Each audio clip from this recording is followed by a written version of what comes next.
Alright, today's Thursday, so we have a twit, as you can see. So let's get into it. We're going to get into the important parts. We're not going to read the whole thing, just the important parts. So we're going to start with, well, that happened. Tuesday was full of surprises. Wasn't it Act 2 shipped with new activities, rewards, story content, plus Guardian games went live, and somehow the 9 decided to throw a wrench in our machine with an early preview of Ride of the 9. Their will is their own. Alright, so everyone knows by now probably that the Ride of the 9 actually got released. Um, So yeah, there's a lot of theory and a lot of conspiracy and stuff going around in the background. I think it's kind of funny, and I know not everyone's covering that or talking about that, but we're gonna talk about it just shortly here. Um, Logically speaking, I feel like Bungie has two types of servers other than the live server. They have a server where they build and develop stuff, or maybe it's not exactly a server per se, but it's something where they build the game, right, the programs and stuff. And then they have the servers that we see like in the where they go and test it out in the live game, or at least everything that's going on in the live game, right? It's like when we see trailers of them like fighting on PvP maps that we've never seen before, or fighting in new content, right? That stuff's all done in a separate server than the live server, but it has everything that's live in the live server in it. So that's how they find bugs and stuff, and why they know when there's mistakes. It's also why sometimes things get missed because it doesn't have as many people on it. Whereas if the live servers have thousands of people, so it that's why more bugs can happen, more program errors can happen. That's why there's a lot that happens. It's always like that for gaming. But I assume Bungie has the same setup as most games, which is one, a build server, two, which is the first one's a build server, the second one is the test server that has everything in the game, and then the third one's a live server. Some games have more than that to work out more bugs and stuff, but I assume Bungie at least has the three because it just seems logical. Um, Says this issue doesn't happen much, as in, like, I don't think we've ever had an issue like this. Maybe once before, I could be wrong. I think there might have been at one point something got released early, but I don't think it was really released early. It was just it was the code was cracked quicker or something, right? For I think it was Bastion, so I don't think it really got released early. It was just the code was cracked way faster than they thought it would be because people forced it. But yeah, so I'm not really sure how this happened. I assume either somebody intentionally put it on the actual server, the test server that was sending out, or they temporarily put it on the test server that ends up sending out the official program to the live game when they send it out. And they forgot to remove it from that section because there's several sections on the servers, right? So they might have accidentally moved it there to test things out to see how certain things would work, and they forgot to move it back, which happens. It could have been like that. It could happen like that. Or when they moved it, they left the code in place. So like they removed it, but they left like a base code or something. That's why we have so many weird bugs and stuff. I know they sell a lot of the stuff's placeholders, but still, I don't know. I'm just talking about because it's curious. It's really weird it happened. Either someone intentionally did it at Bungie just to troll Bungie or to give us a preview. I don't know.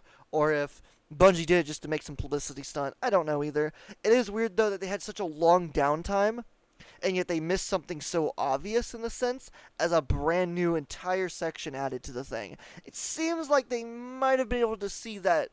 I know the code's a little whippy, but I feel like something that drastic should have been noticed. So I'm not really sure how it got past inspection, especially because it took so much longer for them to actually send out the update, which means they were having issues on their end. So I don't know. We'll see. But either way, it's still kind of funny. It's still, unfortunately, I didn't know about it until after they already disabled it, so it was too late. I didn't think to look because who in their right mind would think to look, and yet people obviously thought to look, or people were just trying to click on prophecy. I go to prophecy a different way than I guess the rest. I don't know. But yeah, so it was weird, but it was funny. So yeah, as we're gonna continue reading this. As for how this happened, we'll keep it short and sweet. Some of the earliest iterations of the Ride of the Night activity snuck their way into update 2.8.2.5. Most of what was seen was placeholder, which we figured. We did make videos about the weapon perks and stuff because we thought it was funny. We figured they were all placeholders, or most of them were at least, but yeah.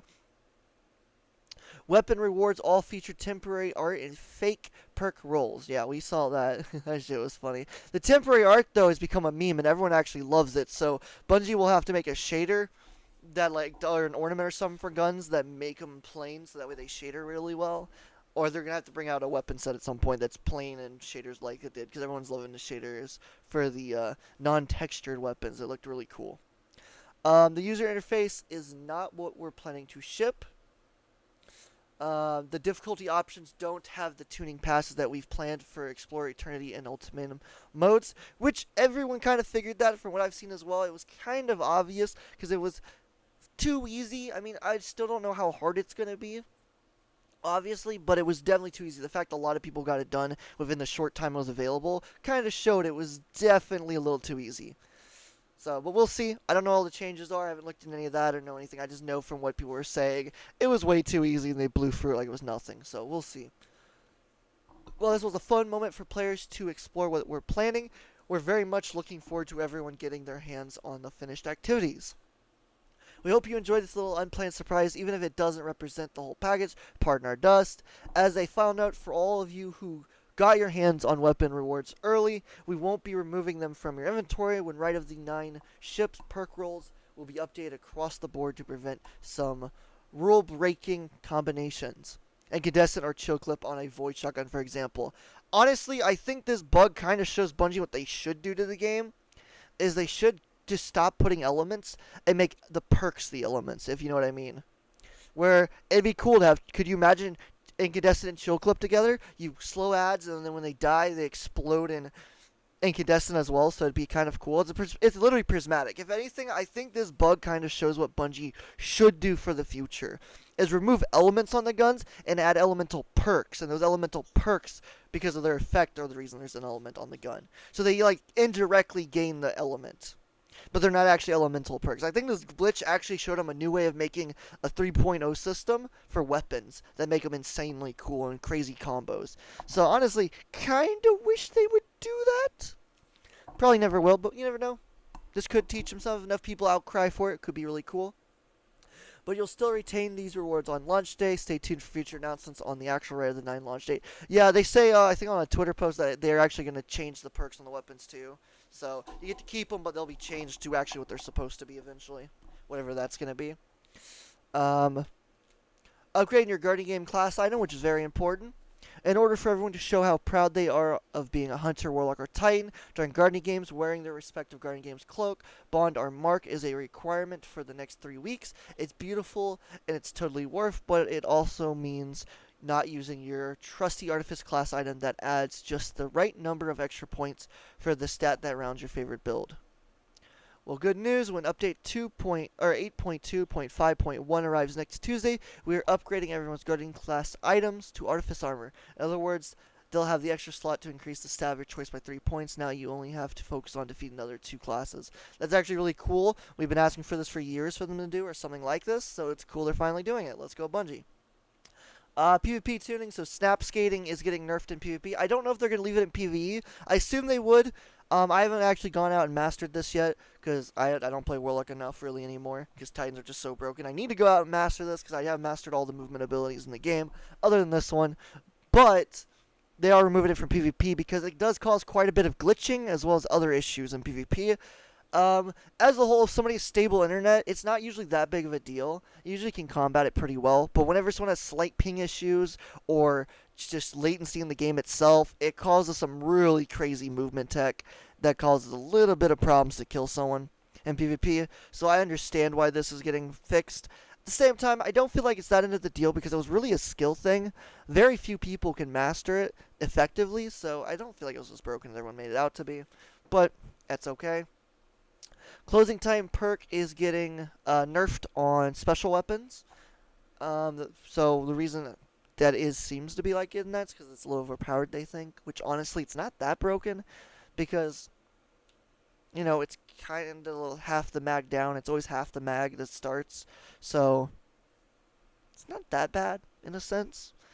You have to keep your weapons low on purpose, your ammo economy low to keep it good.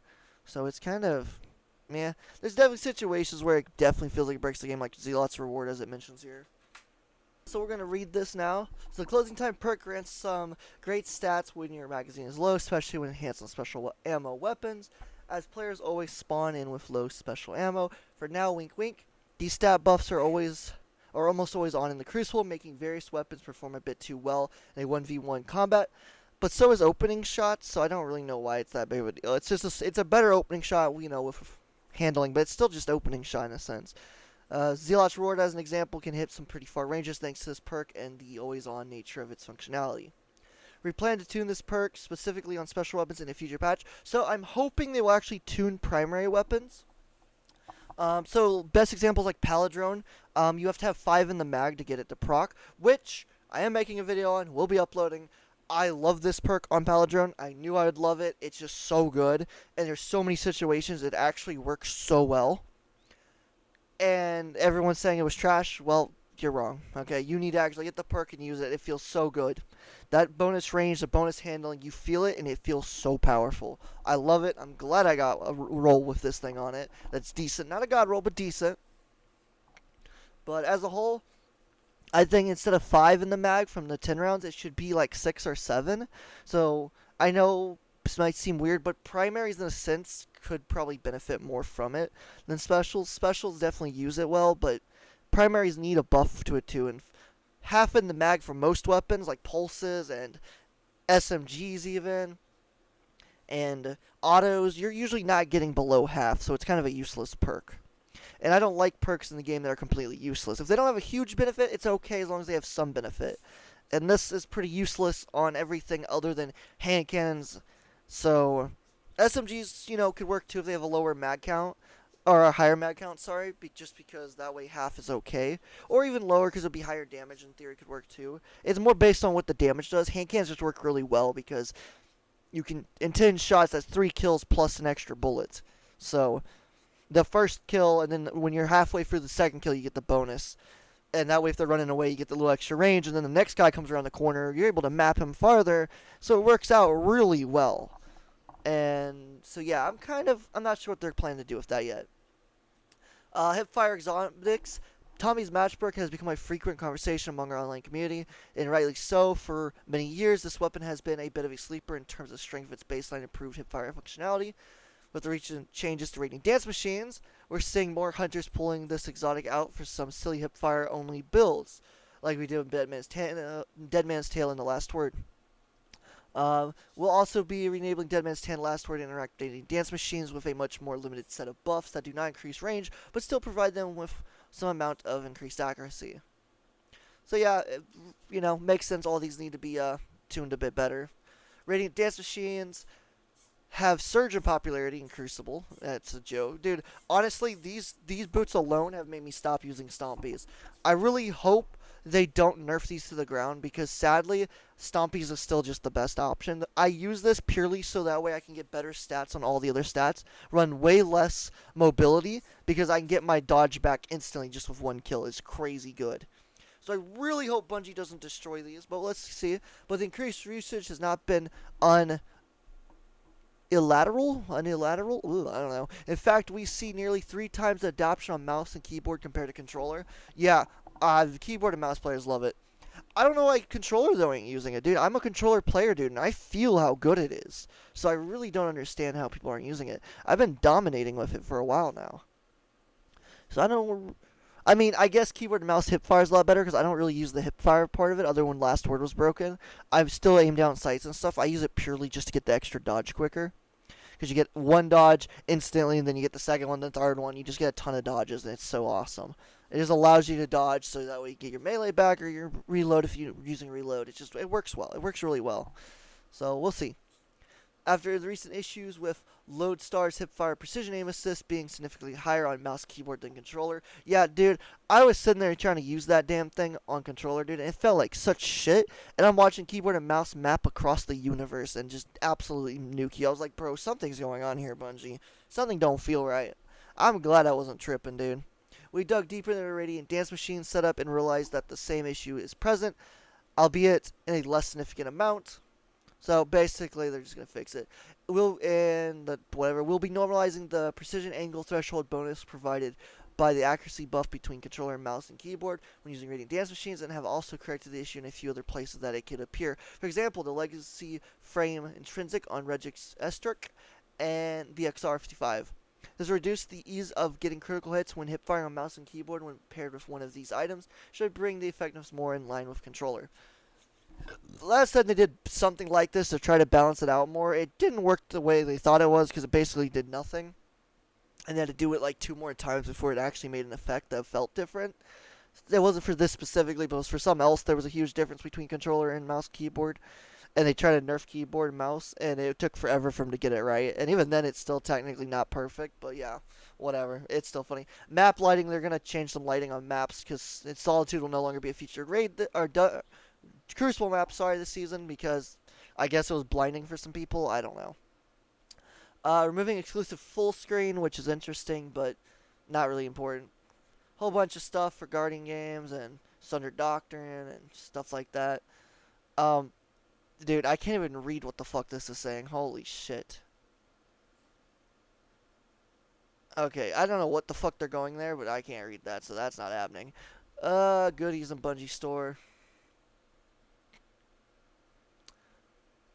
I don't know what these are supposed to be.